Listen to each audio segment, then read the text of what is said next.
Much more on this story as we welcome in DHS Assistant Secretary for Public Affairs and great friend of the program, Tricia McLaughlin.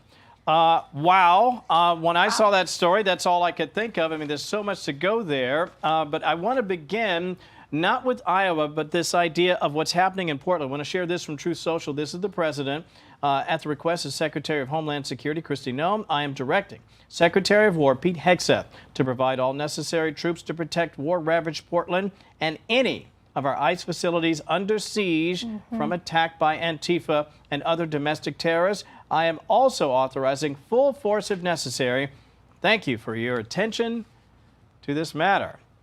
That is what we call an escalation in making sure that people understand the president and this administration is taking this very seriously. That's leadership. President Trump is giving our law enforcement the resources they need to carry out their mission, to do their job and enforce the rule of law. We're grateful for the partnership of Secretary Hegseth. There are surging federal resources there. I mean, Kevin, you've seen the images. You've seen what's happened out of Chicago yesterday. The rioters, one even bringing a handgun. That individual was arrested, as were about 19 other individuals arrested for obstructing justice, for trying to prevent these vehicles from getting into the ICE detention facility, and for assaulting our law enforcement. We're not going to put up with it. This administration is not playing games. I want to share two graphics back to back. Just this is more instructive for the audience. I know you're well aware of this. This is the ICE agent assaults. And we've talked about how this has been a real problem, but when you see the numbers, it really it's galling, frankly.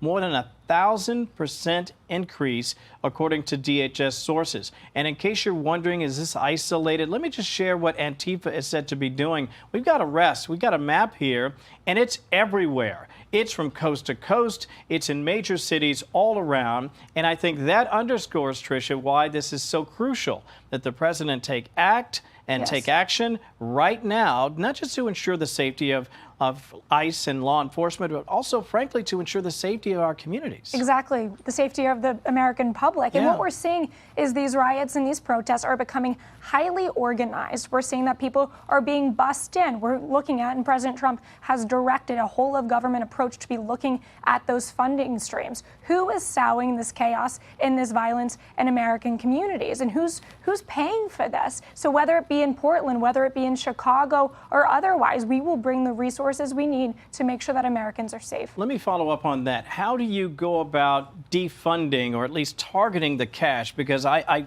don't believe this is as organic as some people suggest. I've heard some people in the media say, oh, it's just a ragtag collection of individuals out there. I don't buy that for a second. Is that also the administration's perspective, that this is not as organic as someone leads you to believe? No, we're seeing a lot of paid protesters, that they actually do this full time for a living. Right? They'll go from city to city, whether it be Portland, Chicago, or Los Angeles, and they're showing up. They don't even know what the heck they're protesting for. They're just there to create chaos, to obstruct our officers, and really sometimes violence is what we're seeing a lot of. When you saw these arrests today, this Instagram Live situation, I mean, that is, yeah, I know. It's unhinged. It's absolutely shocking to me, especially those of us who understand the use of social media, this idea of following. And this is when you have policies like in California where they're suggesting they shouldn't be allowed to wear a mask.